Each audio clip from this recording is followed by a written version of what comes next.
My name's Bob Lazar.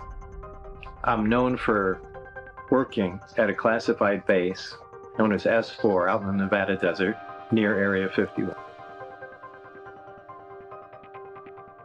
Government scientists has alleged that the U.S. military is flying recovered UFOs at a secret base in the Nevada desert. Area 51 is a secret U.S. air base located in Nevada that has long been a focal point for conspiracy theories and mysterious tales.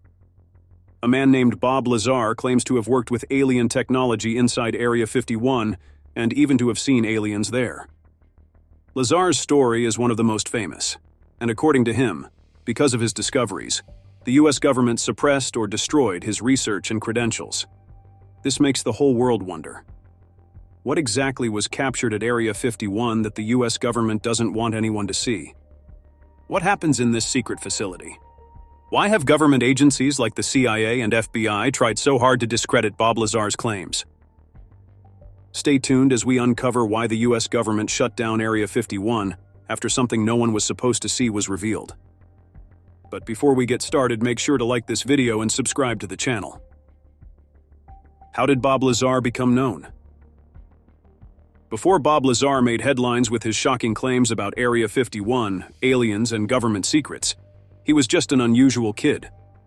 Born on January 26, 1959, in Coral Gables, Florida, Lazar says that many details of his life have been erased from records. His parents are Albert Lazar and Phyllis Berliner, but little else is clear. Although official sources say he was born in 1959, no birth certificate exists to prove it. It seems to have disappeared. Bob Lazar has no birth certificate and no proof of his birth. Additionally, while in court, neither the defense nor the prosecution could confirm his education or background. Even the judge appeared puzzled, wondering if Lazar was real. Lazar also claims he was a prodigy who spent much of his time studying science. He even says he put a jet engine on his bicycle as a child, making it exceed 100 miles per hour. These strange stories helped make him famous, but that's not all that makes Lazar's life bizarre. What other mysteries surround this man? What comes next will surprise you.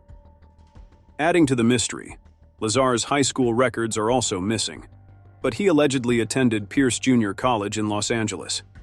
After that, he claimed to have attended the Massachusetts Institute of Technology and earned a master's degree in physics, followed by another master's in electronics from the California Institute of Technology. After college, he worked as a physicist at the Los Alamos Meson Physics facility. A few years later, Lazar ended up working at a place that would later become known as Area 51. He said he was fired because his wife was having an affair, and Area 51's security policies required a stable personal life.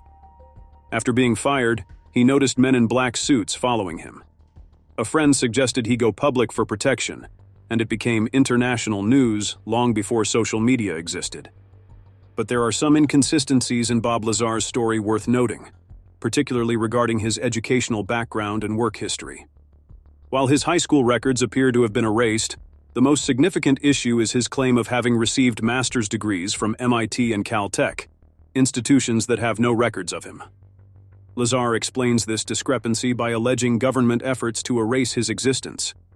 Additionally, there are claims that Lazar graduated late from high school and was ranked low in his class, although these assertions remain unfounded and lack evidence. Lazar has vehemently denied these allegations as fabrications. Regarding his work history, despite Lazar's claim of having worked at Los Alamos National Laboratory, investigations found no record of him in the agency's database. Some rumors suggest he may have worked there indirectly through a contracting company. Interestingly, a Los Alamos phone directory listing Lazar's name suggests he was indeed connected to the lab at some point, although this single piece of evidence is inconclusive. So questions about Lazar's background and credentials remain unresolved. How then did he make his way to Area 51? The origin of Area 51 and Bob Lazar's shocking revelations. In the 1950s, the U.S. government began developing the U-2 aircraft to advance aviation and enhance Air Force capabilities. The project was highly secretive, with few details reaching the public. Key personnel from the U-2 development program flew to Nevada to find a test site that was hidden and secure. Over Groom Lake, near the northeast corner of the Nevada test site, They found suitable airspace that had previously been used as an aerial gunnery range during World War II. President Eisenhower approved the site, known as Area 51 or Watertown, to become an ultra-secret base. To maintain secrecy, personnel could only access the airbase by plane. The U-2 planes, built in Burbank, California, were disassembled, transported to Area 51, and reassembled for testing. Official documents reveal that Area 51 was also the site for test flights of other aircraft, such as the CIA's Lockheed A-12, codenamed Oxcart at the time. Tests like these made Area 51 a multifunctional facility for ultra-secret flight tests conducted by various government agencies. Since the 1950s, however, the base has been plagued by rumors of extraterrestrial activities, alien abductions, and UFO sightings. So how did Bob Lazar gain access to this super-secret area? Bob Lazar made headlines with shocking revelations about Area 51. He claimed to have worked in a building known as S4, which was supposedly part of Area 51. There, he said he saw advanced spacecraft and other types of alien technology. Area 51 is part of Edwards Air Force Base, about 125 miles from Las Vegas. The CIA confirmed its existence in 2013 when it made some old project documents public. Annie Jacobson, author of the book Area 51, An Uncensored History of America's Top-Secret Military Base, said the military base is within a massive test area as large as the state of Connecticut. She mentions that the base is heavily guarded, so the Air Force and other military groups won't let anyone get close. It was in this place that Lazar encountered alien technologies and spacecraft. According to Lazar, these spacecraft used a propulsion system powered by element 115, a chemical element not on the periodic table at the time. Lazar described element 115 as a powerful fuel for the anti-gravity reactor of the alien spacecraft. Though initially dismissed by the scientific community, this element, later named moscovium, was synthesized by Russian scientists in 2003, lending some credibility to Lazar's claims.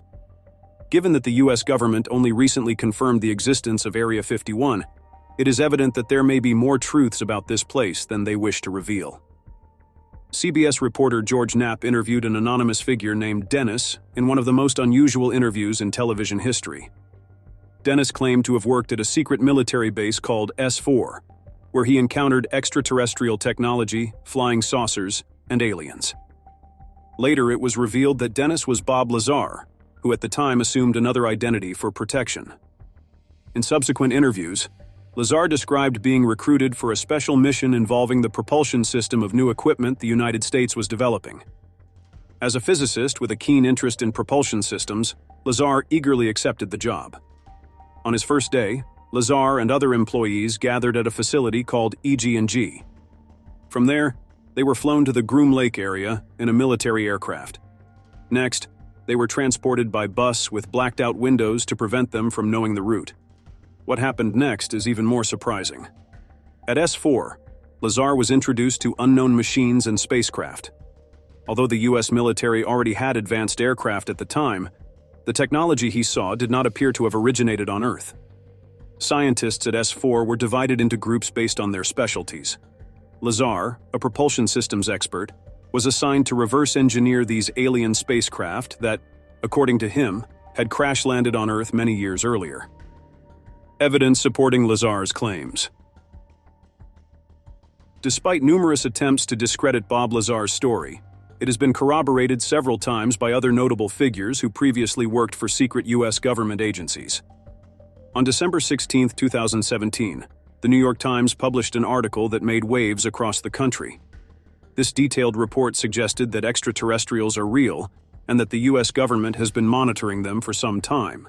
According to the article, a secret U.S. government department known as the Unidentified Aerial Phenomena Task Force studies, tracks, and attempts to identify UFOs in the skies over the country. This top-secret program allegedly found evidence of strange aircraft flying in seemingly impossible ways.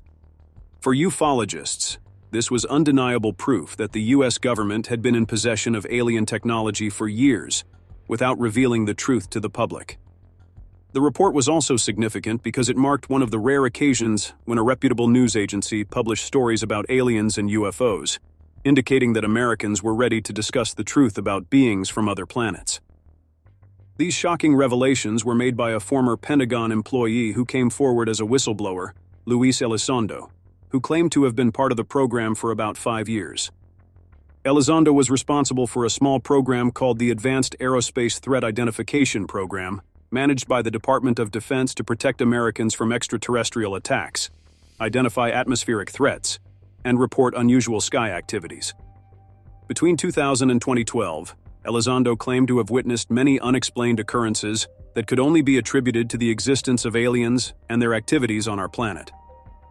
Adding credibility to his story, his claims were confirmed by former Senate Majority Leader Harry Reid, who secured the program's funding, and billionaire donor Robert Bigelow, who won the exclusive contract to manage the program and its findings. So what did these special agents find, and how does it confirm Lazar's story? Most interestingly, they noticed several high-speed objects descending within seconds from great heights to just 50 feet above the water. No known U.S. aircraft could perform such a feat, and given the sophistication of the radar, the crew decided to investigate further. When Commander David Fravor and his team arrived at the location, they were instructed to look for an unidentified anomalous phenomenon. And although they had seen strange things before, this encounter would be the oddest of their lives. The most disturbing part was that as the pilots flew closer to the strange object, it began to mirror their movements as if it were watching them. Then, with a flash, it disappeared, flying faster than anything Fravor had ever seen. The landscape instantly became calm, as if nothing had happened. This chilling experience unsettled Fravor and the other officers who witnessed the event, but when they returned to base and reported what they had seen, no one believed they had actually witnessed an alien spacecraft. Friends mocked Fravor and his team, and the incident was largely ignored. That changed in 2009 when Fravor was contacted by a government employee conducting an unofficial investigation. Shortly after, Luis Elizondo, who would later become known for his whistleblowing on alien technology and extraterrestrial activities, also reached out to him. When news of these encounters became public, people began comparing Lazar's description of the alien spacecraft he saw at Area 51 with the one described by Fravor and Elizondo.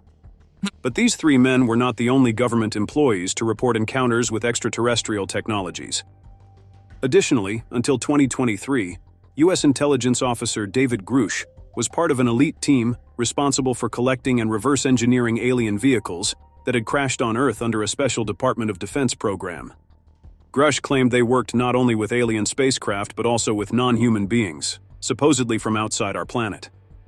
Although these allegations were initially dismissed, the fact that they were made by a high-ranking officer led to a congressional hearing. During this hearing, Grush detailed his encounters with aliens, stating, "I was informed, in the exercise of my official duties, of a recovery of an unidentified vehicle in a crash that occurred several decades ago. The vehicle was used in a reverse engineering program to which my access was denied." While he did not specifically mention Area 51, there are clear similarities to Bob Lazar's story. Grush said that during his time at the agency, he investigated what various military and security agencies knew about alien spacecraft, although he was not allowed to access this information personally. The government and public response to Bob Lazar's statements. Although the government generally appears to discredit Lazar's various claims, some actions end up confirming parts of his story. In 2006, Lazar and his wife, Joy White, were accused of violating the Federal Hazardous Substances Act by transporting restricted chemicals across state lines. Later, in 2007, Lazar's company, United Nuclear, was fined $7,500 for violating laws prohibiting the sale of chemicals and components used in illegal fireworks. In 2017, Lazar's workplace was raided by the FBI and local police. Lazar speculates that the raid aimed to recover element 115, a substance he claims to have taken from a government lab. Recently, the Department of Defense and the Office of the Director of National Intelligence presented an annual report on unidentified anomalous phenomena to Congress, as required by the National Defense Authorization Act. The report included an identification of potential aerospace and other threats posed by anomalous phenomena to national security, and an assessment of whether these phenomena could be attributed to one or more foreign adversaries. The Senate report portrays Lazar as a whistleblower who was mistreated and whose claims remained consistent. Additionally, former President Barack Obama, who was the nation's commander-in-chief at the time and was likely supposed to know what was going on, was directly questioned about UFOs in an interview with CBS's James Corden. While Obama said he was aware of real incidents involving unknown objects performing incredible, unexplained maneuvers in the sky, he also addressed the issue of aliens and extraterrestrial spacecraft in government possession, stating that when he took office, he asked his officials about it. Lazar explicitly said that American scientists have 9 alien ships in their possession, that they have been studying these ships for over 30 years, and that he personally worked with them. The public also paid attention to Lazar's statements. More than 1 million people signed up for a Facebook event proposing an invasion of Area 51 in southern Nevada to see the aliens for themselves. The event, which quickly went viral with the title "Storm Area 51, They Can't Stop All of Us," suggested that the group of alien enthusiasts gather near the ultra-secret base to plan their approach and uncover the truth. Commenting on the event on his Instagram page, Lazar said it was a misguided idea. According to him, Area 51 is a secret research center. There are no aliens or alien technology there, and any alien technology would be at S4, south of Area 51. But that was 30 years ago, and S4 may have moved decades ago or may no longer be used for that project. He said he did not support the movement and added that the last time someone tried to enter Area 51, they were shot. According to him, that was not the correct way to seek more information. The United States Air Force also issued a statement warning anyone who attempted to participate in the event. Bob Lazar's story, supported by several high-profile events and scientific discoveries, continues to divide opinions. Do you think Bob Lazar's story is a hoax or a courageous revelation? Does it challenge our understanding of extraterrestrial life and advanced technology? Share your opinion in the comments section below. And if you enjoyed this video, like, share, and subscribe to our channel too.